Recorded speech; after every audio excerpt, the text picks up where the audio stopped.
ধনিয়া বেগুন ফ্রাই আমি কিভাবে করি সেটাই তোমাদের সঙ্গে আজ আমি শেয়ার করছি। এর জন্য নিচ্ছি একটা বেগুন, কিছুটা ধনেপাতা, আর নিয়েছি আদা, কাঁচা লঙ্কা, আর নিয়েছি জিরে, খুবই অল্প, হাফ টিস্পুনের মতো জিরে নিয়েছি। এই ধনেপাতার সঙ্গে এইগুলো একটা পেস্ট হবে, এটা একটা পেস্ট করে নেবো। আর আমি এখন বেগুনগুলোকে একটু গোল গোল করে কাটবো।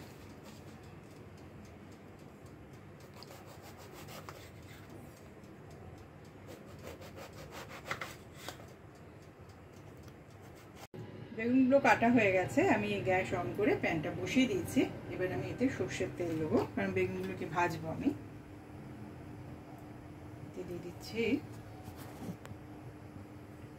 1 টেবিল স্পুন সর্ষের তেল, খুবই অল্প তেলে আমি করবো, যা একটু সামান্য আমি একটু দিয়ে দিচ্ছি।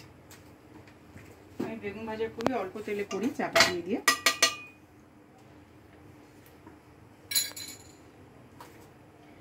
এর মধ্যে দিয়ে দিচ্ছি নুন, একদম এর মধ্যেই দিয়ে দিচ্ছি। এর মধ্যে দিয়ে দিচ্ছি হলুদ গুঁড়ো একটু,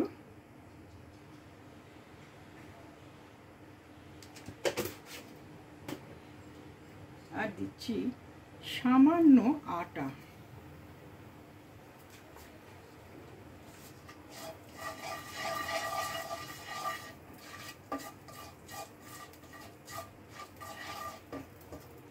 এবার সব বেগুনগুলো দিয়ে দেবো। এই বেগুনগুলোকে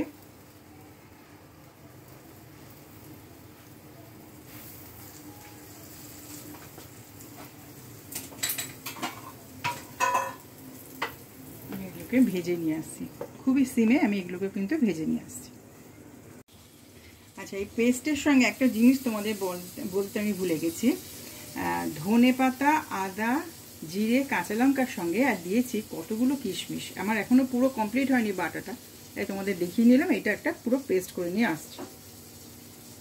বেগুনগুলো ভাজা হয়ে গেছে, কি অল্প তেলে আমি বেগুন ভাজি দেখো। আমি বেগুন ভীষণ ভালোবাসি, খাই বলে আমি খুব অল্প তেলে বেগুনটা ফ্রাই করি। আচ্ছা, এবার এখানে গ্যাসটা আবার অন করে দিয়েছি। এখানে তেল একদমই নেই, সব বেগুন ভাজাতে লেগে গেছে। এখানে সামান্য তেল দিচ্ছি, খুব সামান্য তেল এটা করবো। এখানে দেখো পেস্ট হয়ে গেছে। কিশমিশটা অবশ্যই দেবে, আমি একদম দিতে ভুলে গেছি। তোমরা একটু কিশমিশটা আগে থেকে না একটু জলে ভিজিয়ে রাখবে, আরো ভালো হবে।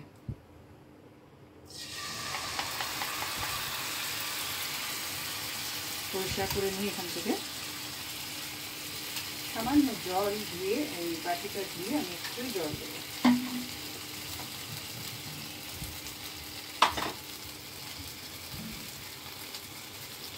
এবার এতে দিয়ে দিচ্ছি একটু নুন,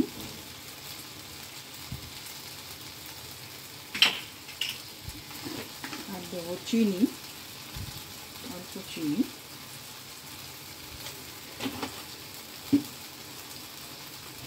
আর এখানে দিচ্ছি একটু আমচুর পাউডার। বেশ খট্টা মিঠা টেস্ট হবে, দারুণ টেস্ট হবে এটা। ধনেপাতার এই গ্রেভিটা ভীষণ টেস্ট হয়।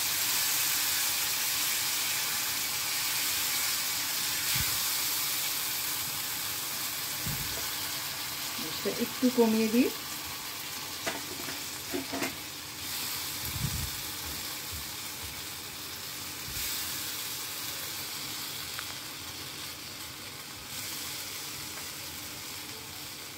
ব্যাস, এটা হয়ে গেছে।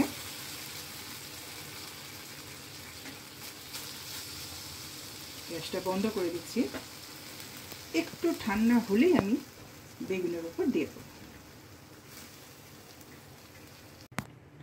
ধনেপাতার গ্রেভিগুলো সব লাগানো হয়ে গেছে, এবার এটাতে লাগিয়ে দিচ্ছি। অসম্ভব টেস্টি হয়েছে, তোমরা অবশ্যই করবে।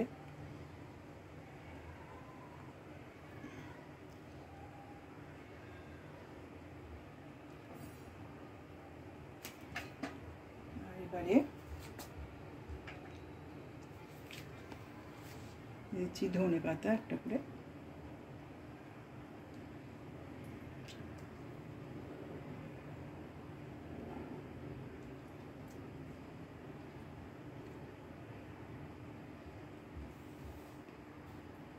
অসম্ভব টেস্টি। তোমরা অবশ্যই করবে, করে আমাকে জানাবে তোমাদের কেমন লাগলো, আর আমার সঙ্গে থেকো। আমার এই রেসিপিটা যদি ভালো লাগে তাহলে অবশ্যই আমার সঙ্গে থাকবে, আর তার সঙ্গে লাইক, শেয়ার, কমেন্টস ও সাবস্ক্রাইব করতে কিন্তু একদম ভুলবে না। আর বন্ধুদের সঙ্গে, ফ্যামিলি, ফ্রেন্ডের সঙ্গে অবশ্যই শেয়ার করো। তাহলে আজ এখানেই শেষ করছি, আবার একটা পরের ভিডিও নিয়ে আসবো। তোমরা সবাই খুব ভালো থেকো। নমস্কার।